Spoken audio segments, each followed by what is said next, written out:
I know that you are having a hard time right now.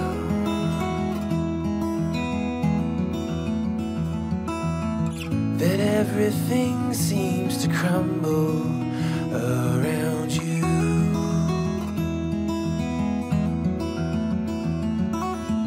I know that you feel all alone in this world, but you have to put your trust into us, and we will help you through, 'cause we only want what's best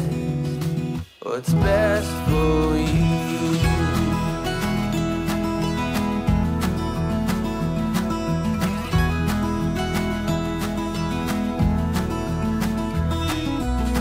I know that you are having trouble believing right now that everything is gonna be alright.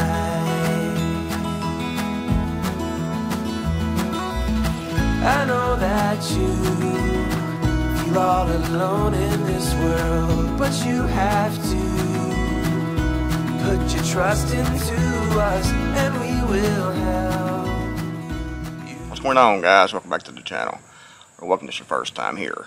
You know, it's difficult to think about firewood, heating, winter right now when it's sunshiny, the sky's blue, and it's hot and humid out here. However, it's coming. Wintertime is coming, and I think that it's going to be a long, dark winter. So many things points to that, and who knows, you know, when the power is going to go out. Just common things like snowstorms, for example, ice storms, can knock the power out. And if the power is out for, you know, several days, you don't have any way to heat, and if it is down below freezing, you're going to be in misery, and you could have frostbite, you could lose toes, you could actually freeze to death. So it's important to be able to heat your house even with the power down. You need to have alternative heating methods. I have an article on my website, Creekmore.com, where I talk about how to keep warm when the power goes out and the temperatures are below freezing. I'll put a link to that in the description box. Check that out. But you need to figure out, you know, how to heat your home and have alternative heating methods set up. If you have electric heat and it's all you have, that's not a very good survival plan, because that goes out quite often.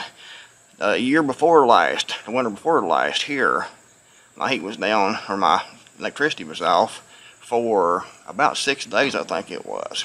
There was a lot of trees across the power lines. The company was working to get that back up, but it was down. And I had electric heat, and that was off. But luckily, you know, I had backups in place. I also had natural gas. I still have natural gas here. I have electric heat, natural gas, and a wood stove. So you need to have multiple layers of preparedness to keep warm this winter. So think about that, guys, and figure out what you need, where you are, and do the best you can. Now, I know not everyone can, you know, put in a wood stove. But if you can, and get some wood in, that is a great position to be in. If you can get natural gas, you can get, you know, a portable propane heater like a Mr. Buddy or something like that. Helps. It's not the perfect solution, but it definitely beats having nothing. You can also get, you know, some cold weather sleeping bags, and those work great by keeping warm. However, you know, you'll be stuck in that sleeping bag most of the time. So try to figure out, like I said, what you can use where you are to keep warm this winter in case that power goes out. And who knows what's going to happen. You know, we have so many things going on right now with potential wars, potential power grid failures. Look what happened in Texas, you know, a couple of winters ago. They didn't expect that. Cold snap, power went down, the windmills froze up, and there's a lot of misery in Texas. A lot of misery, damage, a lot of burst pipes and things like that, a lot of freezing. Be prepared, because it happens when you least expect it. And, you know, having something like firewood and a wood stove, it's more difficult to cut that off. The powers that be like to control things. They like to shut things down. And they don't like wood stoves. You know, there's been certain locations here in the U.S. that has tried to ban or the use of wood stoves, because that's not good for the environment. It's because they want to have full, total control. They want to be able to cut your heat off if they want. They don't like you having backups. They don't like you having alternatives. They want to be able to cut you off, and you have to beg for mercy. And if you have backups and wages can supply, you know, your own heat, your own food, your own energy, you're much more difficult to control. So having those backups in place is a key to survival. So like I said, not everyone can have a wood stove, not everyone can have natural gas, not everyone can have propane. But try to figure out what you can have where you are, and try to have at least one backup to that. You know, if you have electric heat, then try to have at least one backup to that electric heat.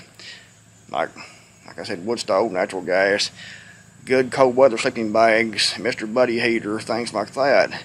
Have something, anything that will supply heat, at least in one room or something, you know, that we can keep warm and avoid that frostbite. You need to also be sure to have carbon monoxide detectors or off batteries, smoke detectors, and be safe, be prepared, and be ready, because that power goes out, that cold snaps happen in the winter time, and if you're not ready, it can be a lot of suffering, a lot of misery, and possibly some toes lost, or even some lives lost.